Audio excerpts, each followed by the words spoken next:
자, 여러분 안녕하십니까. 에버레스트입니다. 오늘 간만에 이제 또 방송 잠깐 짬을 내서 한번 또 진행을 해보도록 하겠습니다. 자, 2월 17일 거 금요일 날 거 뉴스죠. 자, 소폭으로 확대된 서울 아파트가 하락폭이 한 주 만에 다시 이제 둔화가 됐다니까 하락폭으로 이제 가고 있었다가 이제 급격하게 떨어지는 게 조금 완만해졌다 이제 그런 얘기겠죠. 자, 그래서 이제 뭐 다시 둔화가 되긴 했습니다만 일단은 좋은 시그널인 것은 확실한 것 같습니다. 어디 일부 기사를 보게 되면은 36% 매매가 증가를 했다는 얘기도 있고요. 저는 또 실제로 100%, 10%, 아니야, 10배, 곱하기 10으로 해서 거래량이 터진데도 알고 있죠. 요번에 우리 분양권반, 그쪽으로 해서 이제 또 현장 가서 돈도 벌자 해서 이제 이야기를 했던 곳도 있습니다. 그래서 확실히 제가 지난번에 말씀을 드린 대로 찻잔 속의 태풍이 아닐까 걱정도 많이 했습니다만 일단 그 수준 이상은 넘어간 것 같아요. 자, 1.3 대책 이후 관망세가 이어진 것으로 해석이 되는데 원래 대책이 나오게 되면은 경기 규제를 하든 완화를 하든지 간에 보통 한 달, 두 달간은 시장이 살짝 얼어요. 일단은 좀 보고서 결정을 하는 경우가 많이 있죠. 왜? 부동산은 소중하니까 한 번에 그냥 막 딱딱 거래하고 막 그러진 않습니다. 조금 상황 돌아가는 걸 보고서 움직이게 됩니다. 그래서 제가 제이커브 에펙 보여드린 것처럼 약간의 시차가 존재를 하게 될 겁니다. 그래서 여기서부터 이제 반등이 나오게 되고 정책이 나온 것은 이쯤에서 나왔지만은 약간의 이제 시차가 있어서 적용을 하게 된다. 이제 제이커브 에펙 국제통상학에서 나온 얘기예요, 이거는요. 근데 원리는 똑같아요, 마찬가지예요. 자, 이래서 이제 하락폭이 이제 축소가 됐다. 이 얘기 나온 거고. 그리고 5주째 축소가 됐다. 하락폭이. 이 정도면 사실 5주 연속이면 한 달이 넘어갔던 거이기 때문에 괜찮은 것 같고요. 자, 해제가 됐던 그 영향이 크고. 이제 이 규제가 나왔다고 해서 이제 계속 올라가거나 그런 게 아니라 이제 올라가더라도 숨 고르기를 하면서 올라가는 거지. 그죠? 금매 위주 거래가 늘어났으나 여전히 집값 추락에 대한, 하락에 대한 기대가 있어서 아직도 이제 좀 더 내려가게 되지 않을까라고 생각하시는 분들이 계시기 때문에 그것도 이제 보는 건데 제가 봤을 때는 이 정도 금액이면 충분히 발목 이하의 시세라고 해서 말씀을 드렸죠. 자, 그래서 어쨌든 간에 시중 주담대 금리까지 이제 계속 내려가고 있는 추세고 은행권이 이제 계속 압박을 하고 있죠. 눈치 주고 있고요. 자, 급매물 위주의 저가 거래만 이루어진다라고 설명을 했다. 그래서 제가 그랬잖아요.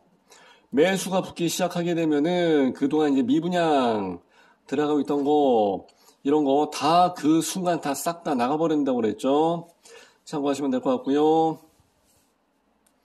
낙폭이 모두 축소가 됐다. 그러나 한편으로는 바닥까지는 아직 아닐 수도 있다라고 해서 이야기합니다. 왜냐면은 어떠한 주장을 펼치는 거는 안 돼.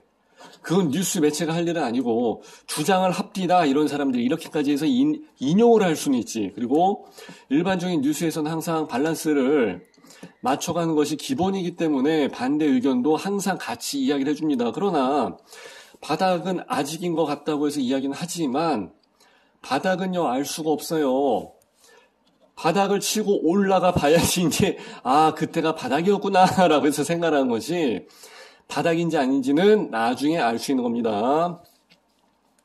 자, 소비지수가 전월 대비해서 11.7포인트로 급등했다. 올라간 게 아니라 급등.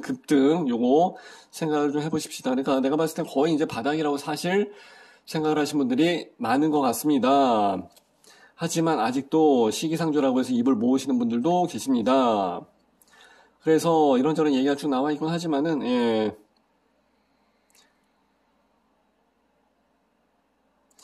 제가 현장에서 이야기 듣기로는 계속 점진적으로 해서 이제 거래가 증가되는 양상을 보이고 있기 때문에 국토부 실거래가 정보 같은 거 보시게 되면은 뭐 지난달에 6건, 7건 거래하던 게 지금은 70건, 80건에서 월 거래량이 뭐 10배 이상 올라가 버렸으니까 엄청나게 올라갔다라고 해서 보실 수가 있을 것 같습니다. 자, 여기 뉴스도 한번 보시겠습니다. 괴를 같이 하는 뉴스인데 실거래가가 이미 25%까지 해서 2008년도 낙폭이 2배가 됐다고 합니다. 그래서 그래프 보면 뭐 쭉 내려가 있죠. 이 정도면은 22%? 그러면 이제 더 내려간다고 해봤자 추가적으로 8% 더 내려가는 케이스일 거고 지금은 미분양 악성이나 이런 것들이 다 털어져서 나가고 있는 상황이다 보니까 그거 다 털리면서 약간의 둔화가 되는 상태에서 이제 올라가다가 둔화가 되면서 이제 다시 올라가는 상황으로 해서 가게 될 것 같아요. 여기서 뭐 큰 사건이 나거나 그러지 않는 이상은 이미 22%까지 해서 이미 내려갔다 그러면 많이 내려간 거기 때문에 투자를 하신 분들이랑 뭐 죽죽을 하신 분들이랑 이런 분들은 그냥 잡아야지 이 상황에서. 예. 그래서 노도강이나 예, 여기가 24.88%에서 가장 많이 내렸다고 하고 강남 4구, 동남권, 그리고 이제 서부권, 서남권 다 20%대네, 그죠? 예, 도시권은 10.4%에서 이제 낙폭이 컸는데 역시 도심권은 그래도 대마불사 커버가 되는구나. 예, 가격 방어가 된다라고 해서 이야기를 하죠.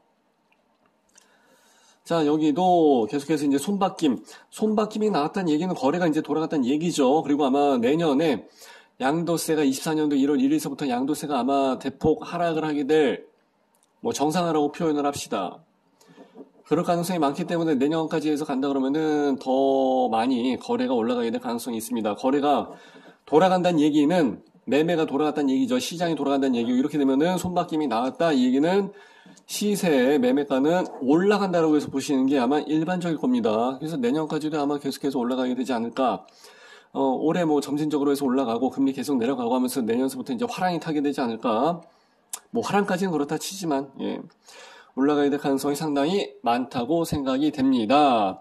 아직까지는 매도자가 많다라고 해서 이야기를 하고 있습니다만은 지금 일부 지역에서는 꼭 그렇지도 않아요. 일부 지역에서는 지금 매물이 다 소진되고 없어갖고 매도자 우위 시장으로 해서 전환이 된 지역도 있습니다. 이제 저는 그런 데를 알기 때문에 이제 그런 데를 가려고 한 거고. 자, 93.8%.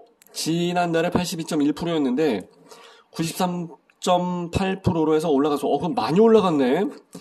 100을 기준으로 봤을 때 이 정도면 거의 수치로만 봐서 이 정도면 거의 회복이 됐다고 해서 봐도 될 것 같습니다. 6개월 만에 가장 높은 수치라고 하니까 82점 맞던 사람이 93점을 맞았다고 생각을 해봐. 엄청난 거죠. 예, 이 정도면은 정부에서 규제를 할 만큼 했던 것 같고 그러니까 미분양에 대해서 이제 정부가 매입을 한다는 얘기를 안 하지. 그래서 예, 이렇게 해서 보시게 되면은 요거는 거의 뭐 후행성 기사지. 기사의 후행성. 기사를 보고서 어떻게 판단을 하면서 받아들여야 될 것인가를 여러분들이 잘 보셔야 돼요. 각자 나름대로 근거, 논리를 제시를 하기는 하지만 받아들일 게 있고 이건 후행성 기사구나. 요거는 선행지표가 되겠구나라는 것을 여러분들이 잘 감을 잡으셔야 돼요. 그래서 제가 봤을 때 이 정도 상황이면은 충분히 움직일 수가 있다. 예. 이렇게 해서 생각이 됩니다. 자, 이렇게 해서 간단히 시장 한번 잠깐 짚어봤고요. 좋아요, 구독, 알람 잘 좀 부탁드릴게요. 이거 아시죠? 이거 따봉. 예, 좋아요, 구독, 알람 잘 좀 부탁드리겠습니다. 감사합니다.